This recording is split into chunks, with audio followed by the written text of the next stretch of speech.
Hello mga Mamshi Cakes, ito na yung day 3 ng ating El Nido Tour. So kung napapansin nyo, basa yung kalsada kasi nga nung time na yan ay sobrang maulan po. At pumunta kami ulit dun sa pinaka-opisina para malaman namin kung ano yung magiging bangka namin. And of course to notify them na goods kami to go sa aming tour. Actually dapat Tour C yung aming tour for today. However, yung Tour C kasi lalabas siya sa Open Sea. Kaya lang nga dahil nga maulan at may low pressure area na namumuo nung time na to, nag-tour B na lang kami. So, binago yung tour namin at ginawang tour B para meron pa rin kaming tour sa araw na yun. Kasi sa totoo lang, maalon na yung time na yan. Medyo maalon na tsaka panaka-naka na yung pag-ambon at pag-ulan pero go pa rin kami. Sa totoo lang, pagising namin nito, akala namin, dediretso na kami ng Puerto Princesa, Palawan. Kaya si Alodia at lahat kami, naligo na talaga kami at nakapag-prepare na kami. Tapos mga last minute, nalaman namin na tuloy pala yung tour at tour B na nga yung gagawin namin, kaya nagmadali kami. Actually, nalito pa nga si Alodia, sabi niya, I thought we're gonna go to the airport right now. Hindi, sabi ko hindi, mag-swimsuit ka kasi may tour tayo. So, ito na nga, papunta kami sa unang location which is yung Cathedral Cave at dito daw pwede kaming mag picture yung mga pang posing namin. And hindi kami makakapasok sa loob kasi wala talagang pwedeng makapasok dun sa loob ng cave. And tinanong ko siya bakit naging Cathedral Cave, dati ba yung simbahan? Pero ang sabi kasi nung tour guide, may nakita daw kasi dating Buddha dun na statwa. And nung time pa daw yata yun ng World War II and nakita nila na parang may nagsisimba doon sa loob ng cave na yun. Kaya ginawa siyang or tinawag siyang Cathedral Cave. Tsaka mukha nga siyang cathedral yung pinaka-itaas niya. And at the same time, pinamamahayan pala yun ng mga paniki. Kaya medyo mapanghe sa part na yun. Kung maririnig nyo si Alodia ay yung nag-agree kasi nanonood siya at nakiki-voice over sa akin nga pala. So sa spot na to marami kaming mga kasabay din na mga nagtutour at sa palagay ko, yung iba sa kanila ay tour C rin at nauwi sa tour B at habang hinihintay namin sila, nandito kami sa likuran nila at nakapila. So, ganun lang bigayan kung sino na una, sila yung unang papasok at konting picture lang. So, habang naghihintay, videohan ko yung paligid at ninanamnam ko na naman po ang pagkakataon na to na nasa nature tayo kasi ito yung mga bagay na hindi natin araw-araw mararanasan. So nabanggit ko naman sa inyo during our first vlog nung papunta kami dito sa El Nido na hindi talaga ako adventurous na tao before. Pero ngayon, sa moment na to, talagang lahat ng chances na pwede kong matry yung isang bagay na hindi ko pa nararanasan before, ginawa ko talaga, including ang pagpa-photoshoot dito sa bangka, sa dulo ng bangka na yan, at pagtayo sa dulo niyan, at magkaroon ng picture. Ito, ipapakita ko sa inyo. So, ito nga pala yung picture doon sa Cathedral Cave. Nandun po ako sa tuktok ng bangka. Kung titignan nyo, medyo kala nyo mababa, pero mataas po yan, at medyo nakakatakot kasi nga malakas yung alon, pero pinush natin at talaga namang muntik na akong kunin ang liwanag sa sobrang liwanag ng picture, and kami namang tatlo ay nag-picture na lang. So ito na yung pagkatapos nito, umalis na kami dyan sa Cathedral Cave at sabi ni Kuya, pupunta daw kami sa snorkeling area. However, that time, since nakapag-snorkeling na nga kami yesterday dun sa pinaka day 2 namin ng tour A, hindi na kami nag-rent ng pang snorkeling at because of that, dumiretso na kami sa susunod na destination para nga naman masulit namin yung aming oras. So ang susunod naming destination ay ito, isa rin siyang cave. Ang tawag sa kanya ay Codugnon Cave. Codugnon pala. Actually, yung Codugnon Cave na to, may cave talaga siya dun sa loob. Tapos sobrang narrow lang nung dadaanan mo at meron lang lalagay na vest doon para makapasok ka sa loob. Tapos iikutin mo lang yung cave na yun. Kaya lang hindi na kami pumasok kasi slippery siya and at the same time may dala kaming bata. And medyo hindi ko gusto yung amoy kasi nga marami daw paniki dun sa loob. Kaya sabi ko, wag na tayong tumuloy. And hindi na rin tumuloy yung iba. And nag-swim na lang kami dun sa beach near or dun sa gilid ng Codugnon Cave. Tas after that, pag alis namin dyan sa Codugnon Cave, kasi hindi na kami nakapag-video masyado kasi nga, akala namin kasi papasok kami dun sa cave. Kaya wala masyadong nagdala sa amin ng camera to take a video. So, dito na kaming dumiretso sa Snake Island. O, talaga naman. Alam na alam ni Alodia. At dito po kami nag-lunch.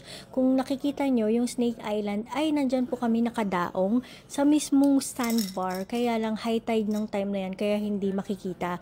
Actually, Actually, yung tour guide namin, dinala kami dun sa loob ng forest kung saan dumaan kami sa mga mangrove pa yun. Kaya lang umiyak si Alodia kasi hindi niya gusto yung vibes ng forest. Sabi ko, wag na lang at dumiretso na lang kami sa pagsiswimming dun sa may sandbar at umalis na kami right after matapos nila ng photo off dun sa taas kasi may ibang kaming mga kasama na nagpa-picture kasi syempre sayang yung moment kaya lang hindi namin kayang tumuloy kaming tatlo kasi nga meron kaming batang kasama. So kung yung nakita yung picture kanina, yun yung picture sa Google, kinuha ko lang siya para mayroon kayo idea kung gaano siya kaganda from the top ng mountain. So, ito naman is yung last na pinuntahan namin.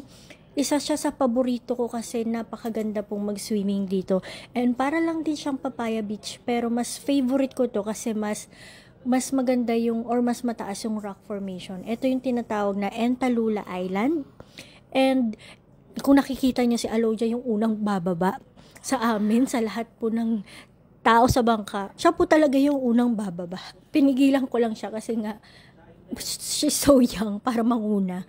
May walang mag-aabot sa kanya doon sa baba. So, nauna ako niyan and then followed by her. Ayan, ito yung Entalula Island. Mas malinis nga lang yung Papaya Beach, no? Pero pareho lang din naman sila ng ng dalampasigan and ng sand na sobrang fine and sobrang puti nung parang pulburin yung dito, yung sand. Pero kung tatanungin ako, mas preferred ko dito sa Entalula Island kaysa sa Papaya. Pero pareho silang maganda. Ganun lang, may preference lang ako. Pero lahat ng beaches dito sa El Nido, masasabi ko na napakaganda talaga. And pare-pareho na sobrang linis ng dagat and sobra pong linis ng ng beach and sobrang fine ng sand. So yan, in-enjoy namin yung moment na makapag-swimming. Ayan si Alodia at ayaw pong papigil kasi ganyan siya pag nakakakita ng tubig, bigla po siyang nagiging dugong. Char! So kung tatanungin nyo kung meron po bang mga bayad yung access dito sa mga beaches, depende po. Kapag po yung pinaka-usual na pinupuntahan na kasama sa tour, wala po siyang bayad or kasama na po siya dun sa payment ng tour na pinurchase nyo or pinili nyo. Pero for example, sa Papaya Beach, meron pong entrance dun kasi nga po, very limited lang yung mga taong dun nagtutour kasi nga wala masyadong tao. So, masyado pong pricey, char. 20 pesos lang naman po ang isa. Sobrang sulit na kasi wala kayong makikitang kasing ganda talaga ng Papaya Beach or kasing linis and sobrang limited lang ng tao and you can get a chance na mag-photoshoot and at the same time i-enjoy yung peacefulness ng karagatan. So, nung tour na to, medyo nakakakaba nga lang siya kasi nga umuulan and at the same time, medyo malakas na yung alon lalo nung pauwi na po kami. So, minake sure po ng aming tour guide na hanggang 3 p.m. lang po kami mag-i-stay dito sa beach para po makabalik na agad kami sa Pantalan or dun sa pinaka-pier nila. Kasi yun yung ang rules po ng Coast Guard in order to ensure the safety of everyone. Kasi yung rule po na hindi kami nakaalis para dun sa tour namin dahil open sea, yun po ay minake sure ng Coast Guard na wala pong lalabas sa open sea na tour. And etong tour B naman, yun nga, pinagbigyan nila kami ang lahat ng mga magtutour but make sure na before 3 p.m. nakabalik na kami. So yung aming tour guide ay nandyan lang po at nakagabay sa amin para ma-make sure na kami ay safe at all times. So ito na po, pabalik na kami and lumalakas na yung alon niyan. Actually parang dumadagundong yung bangka and at the same time nasasway kami to the left side, ganon siya and then lumalakas na yung pag-ulan, then may part na mawawala tapos lalakas ulit, pero yung medyo nakakakaba dyan is yung alon. Pero ako hindi naman ako kinabahan kasi na-enjoy ko yung talbog-talbog moment. Tsaka ang inisip ko naman dyan, hindi naman kasi matutuloy yung tour if they are not properly equipped and they know naman na safe naman nung time na yan and they know what they are doing. So I'm just trusting them and of course trusting God na walang mangyayaring masama. So yan, medyo madilim na yan kasi lalakas na talaga yung ulan. So after that po, naka-check out na kami niyan sa hotel and nag-ano na lang po kami, eat out na lang kami during sa biyahe papuntang Puerto Princesa. Ang kaming stopover ay banda yata sa Taytay, Palawan. I'm not sure, I cannot remember. Or sa Rojas. Diyan po kami nagkumain. So, ito yung aming mga pinagpipili ang pagkain. Alam niyo, masasarap yung pagkain dito sa Palawan na. And wala kayong magiging problema sa communication kasi Tagalog din naman yung kanilang lengguwahe.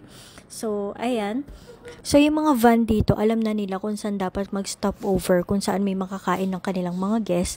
And then, 6 hours nga pala yung travel time namin going back to Puerto Princesa. Tapos, 11 p.m. kami nakapag-check-in sa hotel. Tapos, natulog lang kami ng konti. At 3 a.m. gumising na kami kasi ang flight namin is 5:30 in the morning. So, yun lang po ang aming day 3 dito sa El Nido. Thanks for watching!